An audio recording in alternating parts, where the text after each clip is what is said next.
great wine is being made throughout Chile, with winemakers producing excellent wines in historic regions and pushing the boundaries into new territory.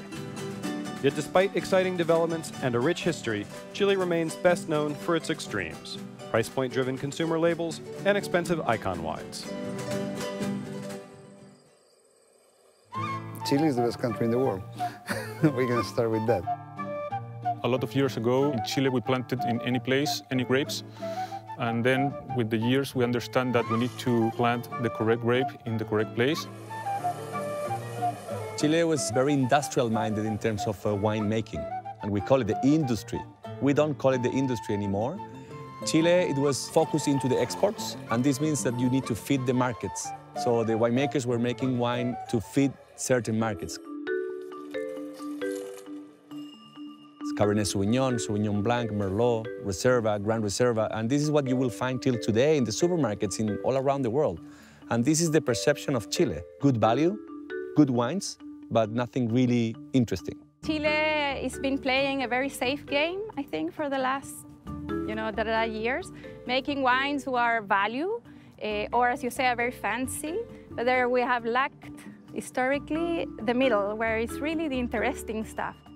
California is a helpful comparison for understanding Chile. Both share the common winemaking heritage of the Spanish missionaries and a remarkably similar geography. However, wine growing in Chile stretches over 1,000 miles along Chile's 2,600-mile coast and up to elevations of 7,000 feet.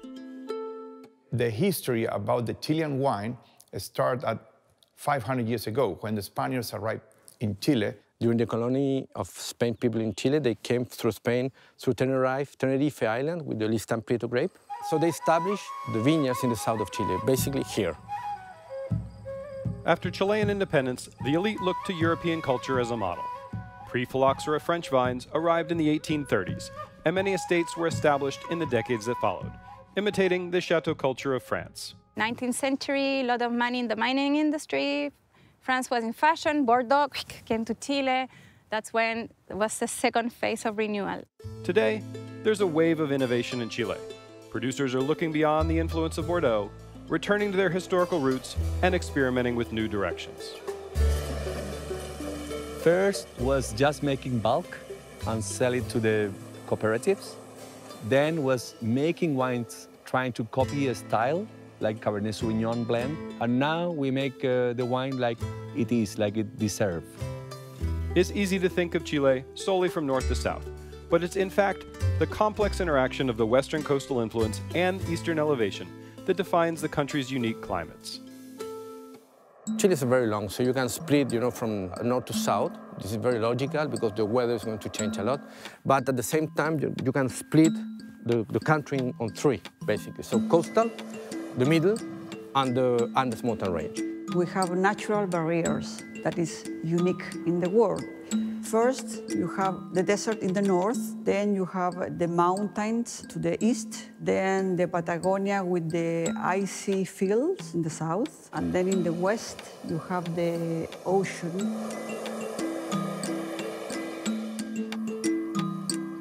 There are two major mountain ranges in Chile: the moderate elevation coastal range and the dramatic Andes Mountains. When you go up to the Andes mountain range, it's completely chaotic because you get everything in terms of geology. So we can be here in schist, volcanic, gneiss, limestone, wherever you want. But nobody knows really well because everybody's afraid of frost. The weather is changing, so people is exploring every year, going higher, higher. We are in the coastal area.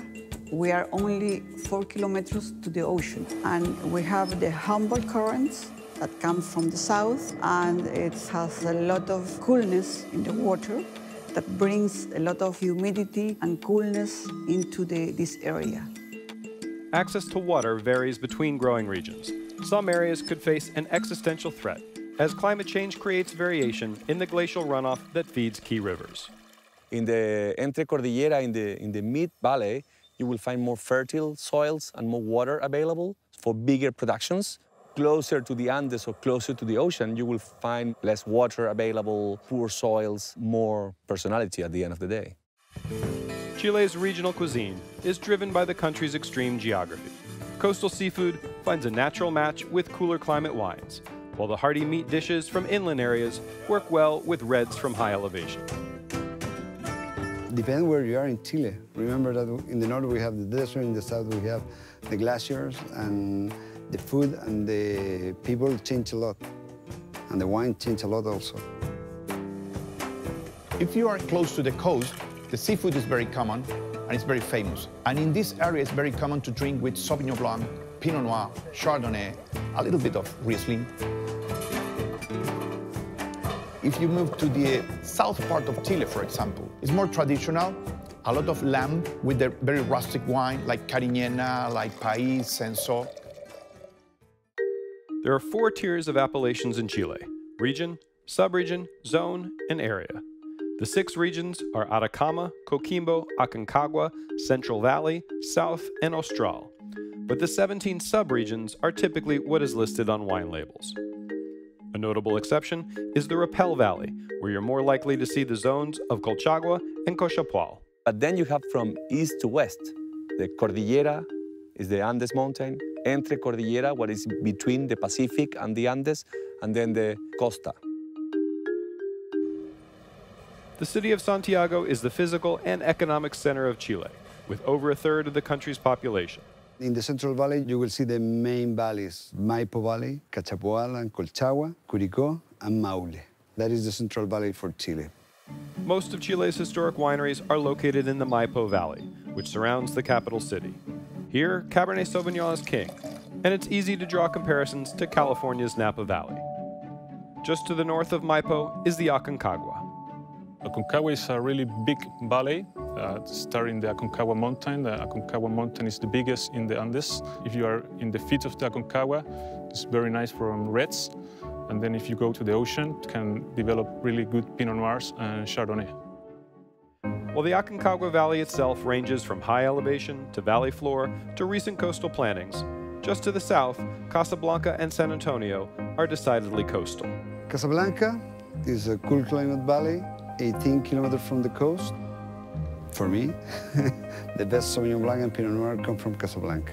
Casablanca is in the east side of the coastal mountain range. It's a cool area. It's the oldest area in Chile that we started producing grapes like Sauvignon Blanc, Chardonnay, or Pinot in terms of good quality. The main difference between Casablanca Valley and San Antonio Valley is the difference in temperature. In San Antonio Valley, we specialize in wines that are cool climate wines, such as Sauvignon Blanc, Sauvignon Gris, Riesling, Gewürztraminer, and Chardonnay. And in reds, we have a Pinot Noir, and lately we are with the Syrah. South of Maipo, the Central Valley continues with the Rappel Valley. Rappel Valley is one of the most successful valleys that we have here in Chile, and it's divided in 2 areas, very important. One is Cachapoal, and the other one is Colchagua. The large Colchagua Valley stretches from the coast to the Andes in an arc shape that wraps around the smaller Cochapual. When we think in Colchagua Valley, normally and usually, you think in Carmener. If we think where we plant Carmener, normally you decide close to the Andes Mountains. In the flat areas of the valley as well, but the most distinguished Carmener are producing in the Andes Mountains feet. The well-drained soils of the Apalta and Los Lingas areas produce some of Colchagua's most distinguished wines. The other part of the valley is a really important area named the Cachapoal. Cachapoal, and specifically, if we are talking about Carmener, they have Peumo and Las Cabras. In Peumo and Las Cabras, they produce really nice Carmener. Carmener was brought to Chile from Bordeaux in 1851, but the grape was confused with Merlot until 1994. In the years since this discovery, producers have studied the grape and finessed their winemaking. Today's best examples are a far cry from the green pepper stereotype of wines from high-yielding areas. For me, a good Carmener is specifically soft tannins. Velvety tannins is really distinguished of a Carmener. In the aromatic profile, nothing green. There's a mistake with the people who associate Carmener and green notes. South of Colchagua is the Curicó Valley, a large traditional zone where producers such as Miguel Torres played a crucial role in the development of Chilean wine. While still part of the Central Valley, the wine culture of Maule is decidedly different. For me, Maule is the beginning of the South. Well, Maule is huge. It's the area where most liters of wine from Chile are made. Maule is 300 kilometers south of Santiago, and the place that we are now is 30 kilometers away from the Pacific. For me, what is important is that when you go coastal in Maule, you're going to reach these kind of mountains, the granites. So it's very interesting for wine. Well, Maule is where the Spanish arrived in the colony, so there is a lot of history. The oldest vines in Chile you will find in Maule: País, Semillón, Carignan, Cabernet Franc. Cabernet Sauvignon and Carmener is the biggest plantations, and most wine made comes from these varieties. And then the soul of the region is Carignan and País. First planted in the mid-1900s to bolster the acid and structure of País, Carignan was cast aside in the years of enthusiasm for French grapes. Yet the old vines remained, and today they're the object of renewed attention. Well, Viña is a unique association of Chilean wineries from all sizes and shapes who agreed to make old vine Carignan from certain areas of Maule with certain standards. País, also known as Mission in California, was brought to Chile by way of Mexico. Old vine País is abundant in the southern regions of Maule, Itata, and Biobío, where locals have long used the grape for pipeño, an everyday wine still advertised by roadside signs. So País Salvaje is a wine that we make from wild vines, never planted. They just grow by themselves in the forest. A tool called a zaranda was historically used for crushing País. The time-consuming process is rare today. South of Maule, Itata is one of Chile's most exciting regions for rediscovering the past and forging new developments. So there's the Itata River and the Biobío River. And between both, you will find maybe the heart of the history of the Chilean viticulture. Basically, everybody was planting here País. That was many years ago, 400 years ago. Maybe 60 years ago, they started to look for grapes that will improve País in terms of colors, in terms of acidity. They bring French people to try to give an idea, and they started to plant Cinsault. So this is basically Cinsault. And for whites, you have Muscat. So there is everywhere you will find that there are many Muscat. South of Itata are the Biobío Valley, the Mayeco Valley, and the Austral region. In Mayeco, people is growing today Pinot Noir, Chardonnay, and Riesling. These southern regions offer ideal conditions for cool climate grapes and sparkling wine, and will likely be a focus of exploration in the years to come. The northernmost winemaking region is the Atacama, at the edge of its namesake desert.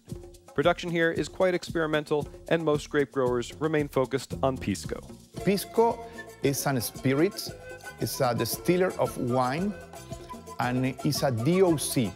The culture of pisco is shared with Peru, as is the popularity of the pisco sour, a shaken cocktail made with lemon juice, egg white, and simple syrup. South of the Atacama region is Coquimbo, home to the Elqui, Limari, and Choapa valleys.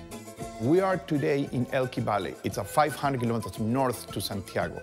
It's a very special valley because we are in altitude, in the Andes. Elqui's boundaries begin near the Pacific Ocean and extend to high elevation in the Andes. If you are in Elqui, but specifically in this place, because we are in the Andes, one component important is the radiation, light, blue, clean sky. But this place is good only for varieties resistant to the light. It's not good for Cabernet Sauvignon, it's not good for Carmener, it's not good for Chardonnay or Sauvignon Blanc, Pinot Noir, no. Situated near the coast, Limari offers a cooler climate and limestone soils. While pisco grapes have been grown for decades, the area has only been appreciated for its winemaking potential since the 1990s. In Limari, it's concentrated more in Chardonnay, Pinot Noir, Sauvignon Blanc, it's more cooler varieties. While the quality of Chile's northern area is undoubtedly exciting, questions of water availability could pose future challenges. Large-scale wineries were the first to capture worldwide attention for the wines of Chile. Today, many smaller wineries are emerging alongside the larger producers. Every industrial winery is making big wines, but they have top special artisanal projects. There are some very good winemakers today are making very good wines. We need to come together. So the big help the small, and the small I know is a bit utopia, but it's doable in a way, I think. The classic French-inspired wines that first put Chile on the map are still being produced, but others are reconsidering the country's roots and experimenting in new territory. I think there's a revolution in Chile. There's a lot of things going on in terms of wine, but the world doesn't know it yet. So this is the problem. So I think we are in the right track. The problem is that we need to show this to the consumer. When you think in Chile, you need to, in the future, to think in diversity. Diversity in Chile for me is climate, soils, varieties, people, and that mix make a great expression of the different kind of wine that we can produce. The diversity of Chile is one of its greatest strengths.